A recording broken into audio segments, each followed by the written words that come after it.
This is the one you've been waiting for. What's happening to me? Your psychokineses and these delusions are... No, you're not listening to me! The one you've been asking for. Hey, Tina, isn't this the way they wear their jackets back in the mental hospital? Concentrate. Concentrate, Tina! The one you've been dying for. You people give me the creeps. Okay, you big hunk of a man, come and get me. Jason is back.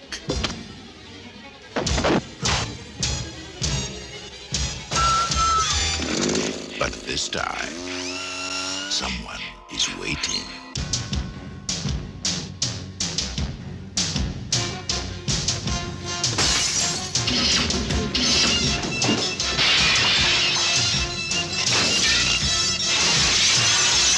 Jason? Tina, don't go in there!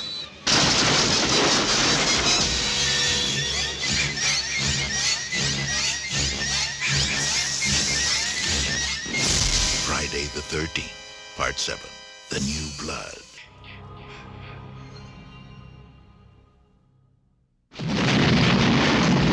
There goes the neighborhood.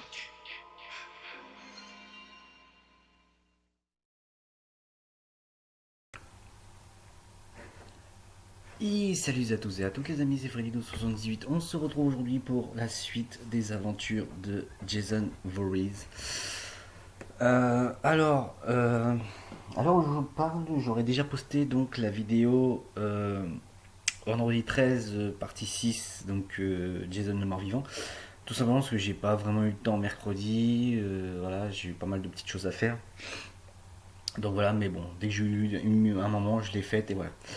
Alors là, nous allons parler de Friday the 13th Part 7, un nouveau défi, ou The New Blood, voilà.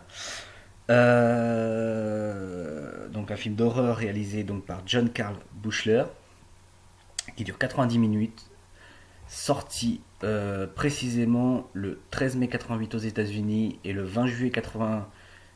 Pourquoi je dis 98 Le 13 mai 88 aux États-Unis et le 20 juillet 88 en France. Toujours interdit aux moins de 12 ans. Alors qu'est-ce que ça raconte Donc on oublie Tommy Jarvis. Il n'existe plus pour l'instant. Définitivement, on va dire. Je dis pas qu'il est mort, attention. Donc là, c'est l'histoire de Tina. Tina, qui c'est ? C'est une jeune fille qu'on pourrait penser ordinaire. Seulement, elle a des pouvoirs télékinésiques. Là, je sais que vous allez dire, oh, putain, mais dans quoi ça part vendredi 13 ? Je vous comprends. Même moi, je l'admets. Hein. Dans quoi ça part, j'en sais rien. Donc, elle a des pouvoirs télékinésiques, qu'elle ne contrôle pas. Et ce qui, du coup, a causé dans son enfance le décès de son père. Et donc, du coup, sa mère fait appel à un psychologue pour l'aider. Voilà. Et donc Tina veut, elle, de son côté, se sentir mieux et se faire des amis. Voilà. Je n'en dis pas plus. Enfin, ce que je peux dire, entre guillemets, c'est que, à cause d'elle également, Jason revient. Voilà. Je n'en dirai pas plus.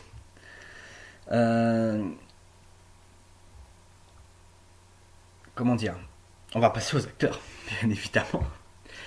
Alors, nous avons, dans le rôle principal de Jason Voorhees, nous avons Ken Hodder. Nous avons Lar Park Lincoln dans le rôle de Tina Shepard. Susan Blue dans le rôle de Amanda Shepard, donc la mère de Tina.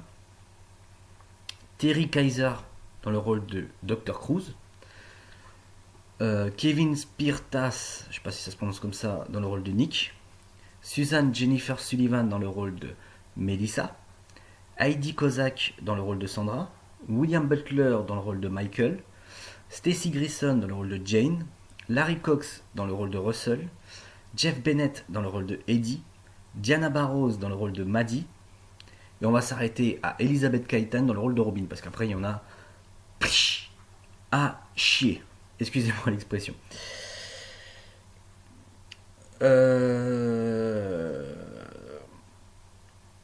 Donc oui. Alors, dans la production, faut savoir que par rapport à la production, le film donc a été programmé, complété et publié en 6 mois. Le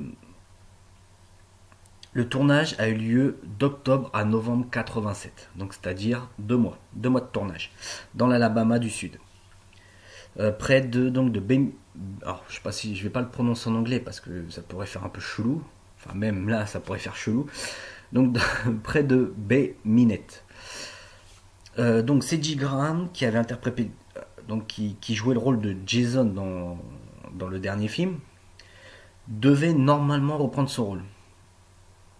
Mais le réalisateur, donc Buchler, lui a décidé d'engager Ken Hodder, qu'il avait vu tout simplement dans le film Prison, sorti en 88.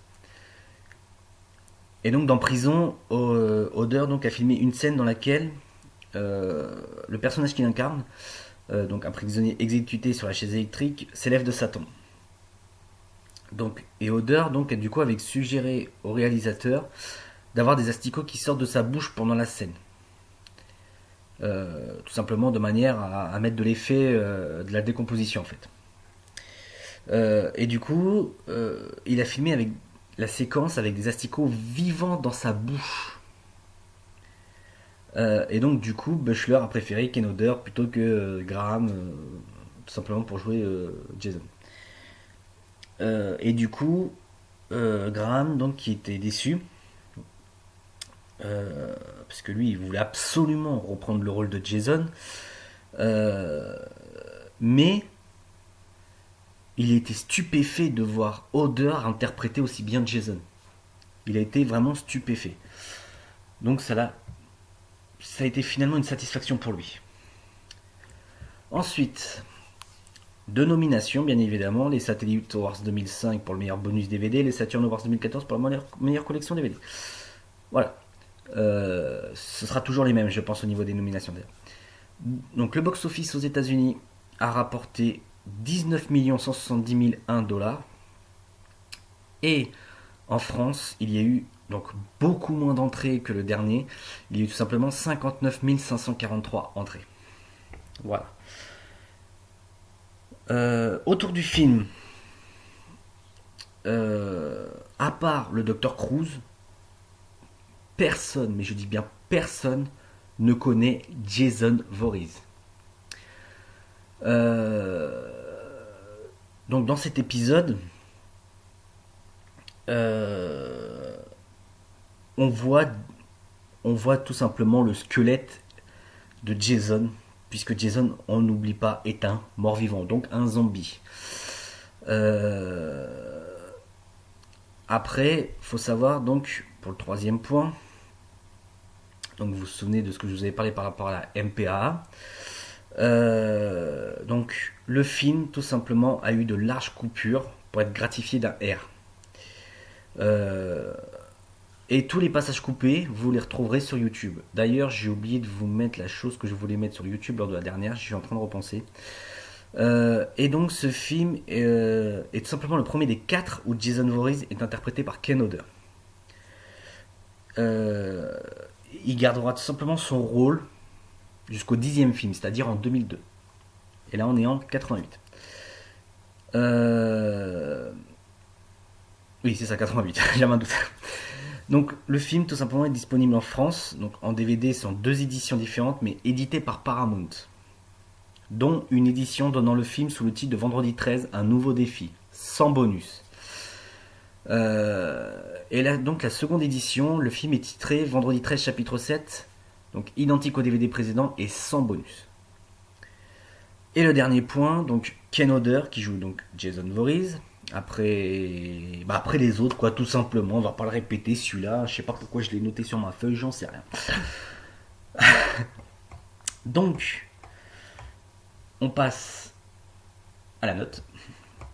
Alors, qu'est-ce qu'on pourrait dire par rapport à ce film? Qu'est-ce qu'on pourrait dire? Magnifique. Magnifique. S'il y a un mot à dire, c'est magnifique. Par rapport à Jason, je parle, attention. Sinon, on part un peu dans un délire.